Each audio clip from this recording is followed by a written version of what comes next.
Indayshies! Welcome back sa ating channel. Mommy Khriztin here! Khriztin and alone, Indayshies, Mommy Khriztin here.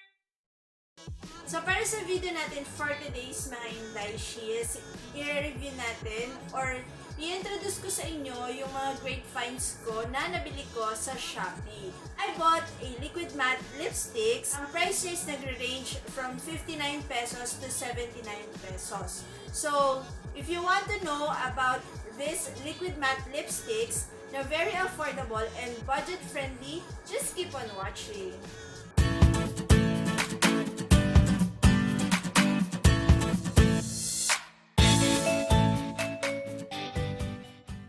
So mga Indayshies ko, ito yung mga great finds or yung mga nabili ko sa Shopee na liquid matte lipsticks. So ito yung Pudaier, ayan, and ito yung Miss Rose, ayan. Okay, this one's cost only 79 pesos and this one naman is, ang price niya is, I think nag-range from 59 pesos to 69 pesos. So ilalagay ko sa video na ito kung kaninong seller sa Shopee ko nabili itong mga liquid matte lipsticks na to.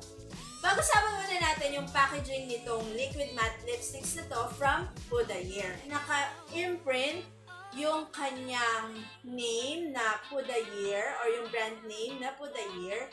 Ayan, okay. So, yung ingredients nito and yung how to use or how to apply and yung kanyang expiry date is nakalagay dun sa pinaka-box. Pero sa nabasa ko, this is cruelty-free. Ayan. And yung product na to will last for 3 years. Actually, meron siyang 5 na shades, okay? So, nasa isang box siya. Since, sabi ko, baka hindi ko naman magamit lahat yung 5 shades na yon, binili ko is 2 shade lang. O, pumili na lang ako ng mga shades na magagamit ko everyday. Yung number 115 or yung Musk, okay? M-U-S-S. I don't know kung yun yung tamang pronunciation. And yung number 909, yan, or yung smoked house. Okay. So, ito, on the neutral side, ito naman is on the darker side. Okay. So, tingnan natin kung parehas lang yung color niya dito sa packaging and dun sa product na nasa loob. Okay. Yung other na liquid matte lipstick naman is yung from Miss Rose. Ayan. Okay. So, sa nakikita ninyo, on the neutral side na naman itong shade na to and ito is on the darker side. Ang shade nito is number 12 or yung truffle. Yan. And ang shade naman nito is number 14 or yung wicked. Okay, so medyo natatakot ako dito sa color na to.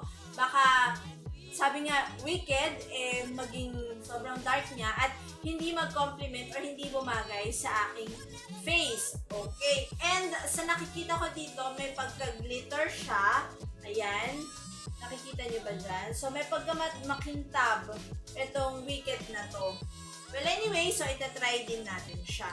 Proceed na tayo dun sa mga swatches. First, ang isuswatch ko is itong Pudaier. So, i-apply ko siya or i-swatch ko siya dito sa aking arms. Ayan, para makita ninyo.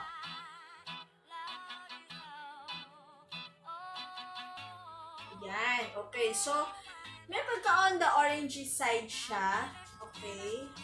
Ayan. Sobrang pigmented niya. Ang ganda niya, diba? The next one is the number 909 or yung smoked house. Tignan din naman natin kung ano or kung gaano naman kaganda ang color nito. Yan.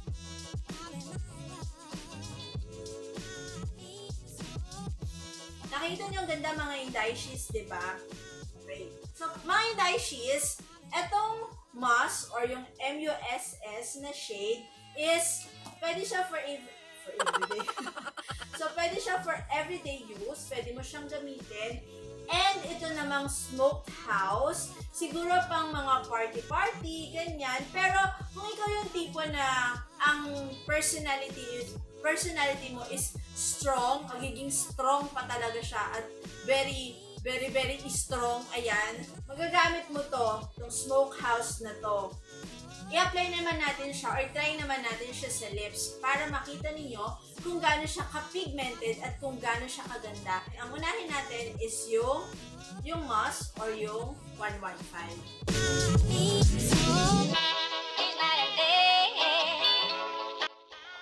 And then, ang i-apply naman natin is yung smokehouse or yung 909.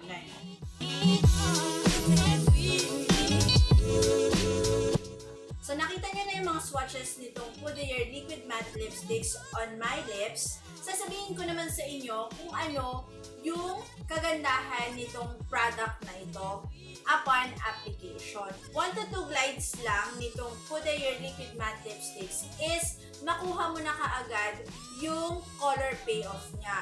Okay? So, kontento ka na kaagad dun sa product na inilagay mo sa iyong lips. Okay? So, upon application, non-drying siya. Okay? So, may moisture pa din yung iyong lips. Okay? And, ayan. So, very pigmented siya. Hindi siya malagkit. Yung ibang liquid matte lipsticks na kapag ginano natin yung lips natin, di ba, ang tagal niyang maghiwalay. Pero, dito sa liquid matte lipsticks na to, wala siyang dikit factor o wala siyang lagkit factor, kaya hindi siya ganon kabigat sa lips. So, very lightweight lang nito. Parang wala lang. Yung smell niya, so may pagka-chocolatey yung kanyang amoy. Okay? So, wala siyang aftertaste. Wala kang malalasahan dito sa product na to, dito sa Pudaier Liquid Matte Lipstick na to.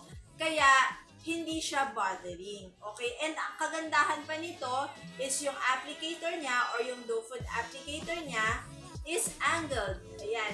Nakita niyo ba?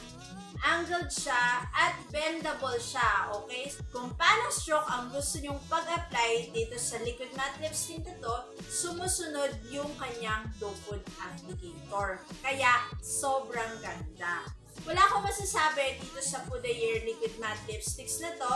Ayan, so ang gamit ko or ang mistake ko sa aking lips is yung Smoked House. Ayan, maganda pa rin naman siya, pero para sa akin, maganda ba? Bagay ba? Ayan, okay. So, sabi ko nga, itong Smoked House na to is pang mga boss. Ayan, kung ikaw yung tipong nagtatrabaho, yan, pwede mo siyang gamitin kung ikaw yung manager, supervisor, or meron kang posisyon. Ayan, mas lalo magiging strong pa yung personality mo. So, yun yung thoughts ko about dito sa Pudaier Liquid Matte Lipsticks na ito. Okay, so, para sa akin, this is a thumbs up. So, tingnan naman natin itong Miss Rose na Liquid Matte Lipsticks. Okay, medyo kinakabahan ako dito, lalo na dito sa color na ito. Ayan, tingnan natin kung babagay siya sa aking lips. Kagaya ng ginawa ko sa Pudaier, isuswatch ko siya dito sa aking arms din. So, umpisahan natin dito sa truffles or yung number 12. Ayan.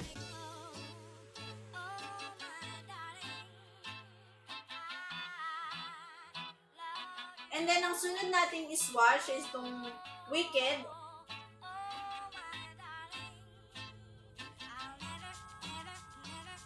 Ayan. So, makintab nga siya, mga Indayshies. So, ngayon naman, iswatch naman natin siya sa aking lips.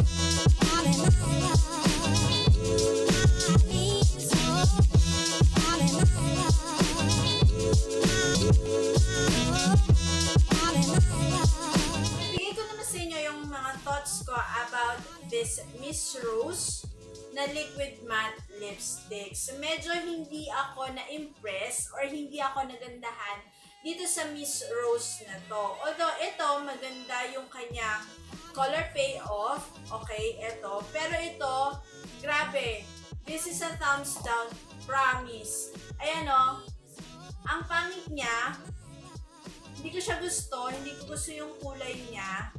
Okay, siguro kasi hindi naman ako dun sa mga ganitong hindi ko bet yung mga ganitong kulay. And at the same time, para kang naglagay ng pandikit sa lips mo.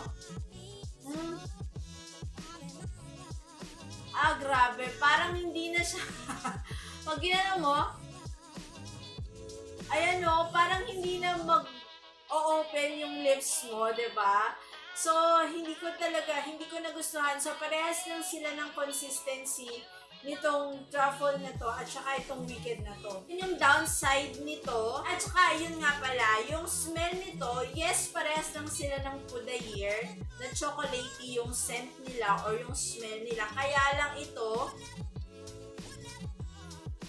parang amoy cutics ba? Na parang amoy gaas na hindi ko maintindihan. Ayan.